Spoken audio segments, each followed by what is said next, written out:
This is the East Hartford High School Hornet News, produced by the Video Production Club. Anchored by Jonah Cruz and Celine Kankum. Filmed and produced by Kaylin Comento and Thomas Ross, and reported on by Caden Solander and Haley Torres. Each week, our goal is to highlight some of the many activities, groups, and clubs that East Hartford High School has to offer and showcase what our buzzing Hornet community has been up to. And now, we bring you the news. Hello and welcome to our second episode of our news show for the 2024-2025 school year. My name is Jonah. And I'm Celine. And we're so excited to be anchoring this news show featuring all things East Hartford High School.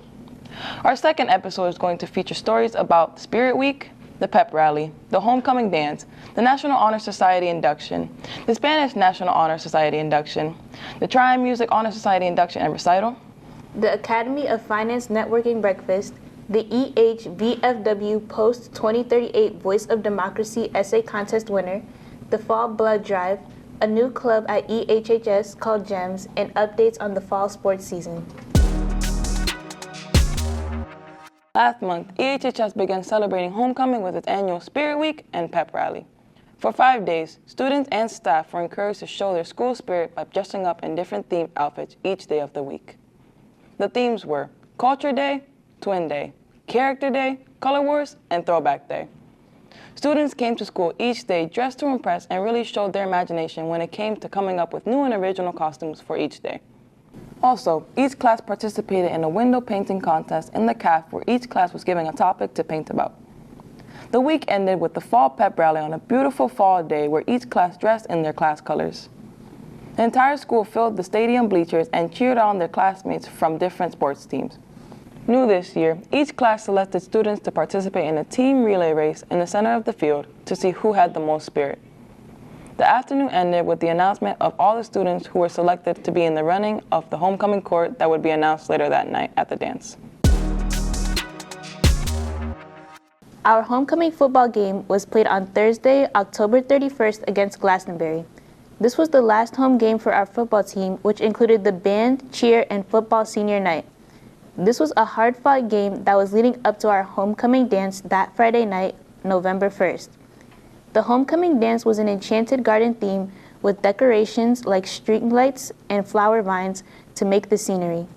The night was filled with active dancing and popular songs like the Cupid Shuffle and of course the Cha-Cha Slide, which got everyone up off their seats and on the dance floor. Snacks and drinks were served throughout the night if you wanted something to munch on after taking a break from dancing. Probably the most exciting part of the night was the conga line that was started by a few people, which then turned into almost everyone joining in on the fun. The National Honor Society had their 2024 induction on Thursday, November 14th. The night started off by our national anthem being sung by Olivia John and proceeded on to their elected board and their president, Jenna Walton, saying a few words about what the society is and what it represents. After their speeches, each inductee's name was called, as which they would walk across the stage to receive their certificate of officially becoming a member of the society. The NHS advisor, Ms. Sarah, congratulated all the new members, concluded the ceremony. After the ceremony, returning members and new members with their families were invited to go to the cafeteria and enjoy some food and drinks that were provided for them. Congrats to all the new members of the society, and I hope you had an amazing night.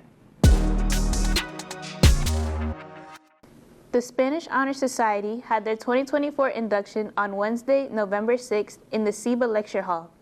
The event started with words coming from Senora White and Senora Santos from EHHS and Senora Lemessier from SEBA, along with Presidents Chidima Chikwacha from EHHS and Wichino Jean from SEBA.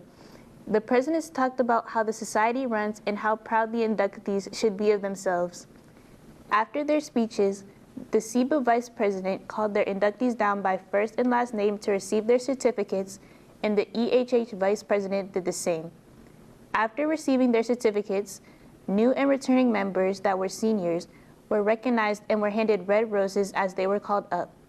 The ceremony ended with the advisor officially declaring the new members part of the society and congratulating them on their accomplishment. The night ended with all members and their families taking pictures and enjoying some cupcakes and water. Congrats to all the new members of the society. The National Honor Society had their 2024 induction ceremony on Wednesday, November 20th. The evening started with their advisor, Mr. Hoyt, speaking a few words about the society and how talented each person is for being accepted into it. The president, Andre Mace, spoke to the inductees about responsibility while being in the society and the honor it is to be inducted into it. After the speech from the president, the vice president calls each inductee up to receive their certificate and a pin to officially become members of the society. After the induction ceremony, returning and new members take turns performing a piece of music of their choice to showcase their advanced skills on their selected instrument. The night was music-filled and each musician did an amazing job on their song. Congrats to all the new members and returning members of the society. Girls Empowered and Motivated to Succeed, or GEMS, is a club that is part of ReadyCT's resources on the EHHS campus. ReadyCT offers work-based opportunities in learning through internships, college visits, and specialized training. Through their sister program, GEMS, ReadyCT provides East Hartford High School girls with specific training to their career interest fields. Fields of interest include public safety, allied health, education, and much more. On October 30th, ReadyCT held a Halloween party where guests got to enjoy food, costumes, and fun bonding activities. GEMS coordinator Brittany Riley was joined by Brittany Dobson and Leisha Marie Cruz from ReadyCT at Buckley High School, as well as ReadyCT overseer Tammy Shewaker at the event, kicking off a new season for the GEMS team. If you would like to learn more about GEMS and ReadyCT, talk to Ms. Riley in room 121. On a Wednesday, October 30th, EHHS hosted its annual Academy of Finance Networking Breakfast.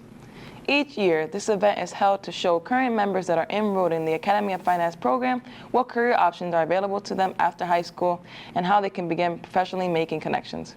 Over 30 local business leaders and EHHS alumni came back to volunteer their time to talk to students in small groups about what opportunities and to ask questions about careers they can have and start. This year, class of 2019 East Hartford High School graduate Sydney Moore was a keynote speaker and talked about how the Academy of Finance helped her and led her to the successful career she has in the fashion industry. Highlights from this breakfast, as well as speeches of the event, can be found on our YouTube channel if you would like to learn more about it. On Friday, November 15th, EHHS sponsored their annual fall blood drive. 54 students and staff members signed up to donate, and at the end of the day, 30 people were able to donate the gift of life. The event was staged in the back gym and took about 40 minutes from start to finish for each person to go through. A big shout out goes to Ms. Dumas for organizing and hosting the event, as well as all the students and teachers that participated. If you are interested in donating again or for the first time, see Ms. Dumas to find out when the next blood drive will take place at EHHS. On Friday, November 15th, the East Hartford VFW Post 2038 came to EHHS and made a special presentation to the junior class lunch period about their Voice of Democracy essay contest winner. Dan LaRuse, Howard Catalino, and Rich Bates presented Danelia Edwards with a check of $250 for her essay based on the topic, "Is This the Country Our Forefathers Thought It Would Be?" Her essay moves on to the district level competition where it will compete with other VFW Post winners across the state. Good luck, Danelia, and congrats again. Fall sports have almost all wrapped up their seasons, and EHHS is ready for their winter sports. Before we move on to the next season, we would like to take a minute and update you on all your favorite EHHS fall sports and their athletes. The varsity football team finished their season beating Manchester on Friday, November 22nd, 46-0. The team has been super hot as of lately, winning the last 3 games of the season on the road and ending with a record of 4-6. Unfortunately, their dreams of going to the postseason will not happen since Manchester beat New Britain earlier this year. However, since East Hartford beat Manchester last week, their postseason plans were ended as well. Congrats on a great season, and we look forward to doing it all over again next fall. Celia Rojas, a freshman cross-country runner, had an amazing first season with the team. She won the freshman CCC championship race by 36 seconds, placed 39th out of 180 in the overall CCC championships, and placed 36th out of 106 overall runners in the state championship. With all this success, she has been named EHHS October Athlete Student of the Month. The boys soccer team had 2 student athletes selected as all-conference soccer players this year. Congrats to Oswaldo Guzman and Anthony Acosta Osario for this distinction. They both will be recognized formally at the CCC banquet on December 2nd. The girls swim team ended their fall season with 4 swimmers qualifying for Class AA championships for the first time in years. Congrats to Catherine Schlatz, Abigail Daly, Kayla Tavares, and Shamira Thomas, who qualified to compete in the 200 medley relay. Catherine Schlatz, who qualified to compete in the 200 individual medley, and Kayla Tavares, who qualified to compete in the 500 freestyle. Also, Helena McMillan, Kayla Tavares, Catherine Schlatz, Shamira Thomas qualified to compete in both the 200 free relay and the 400 free relay. That wraps up our second episode of our East Upper High School Hornet News for the 2024-2025 school year. We hope that you enjoyed watching, and we look forward to bringing you content regularly throughout the school year. If there's something going on at East Upper High School that you would like to see showcased in an upcoming episode, please reach out to Mr. Siegel or any member of the Video Production Club, and we'll make sure to cover it. Thanks for watching, and stay safe.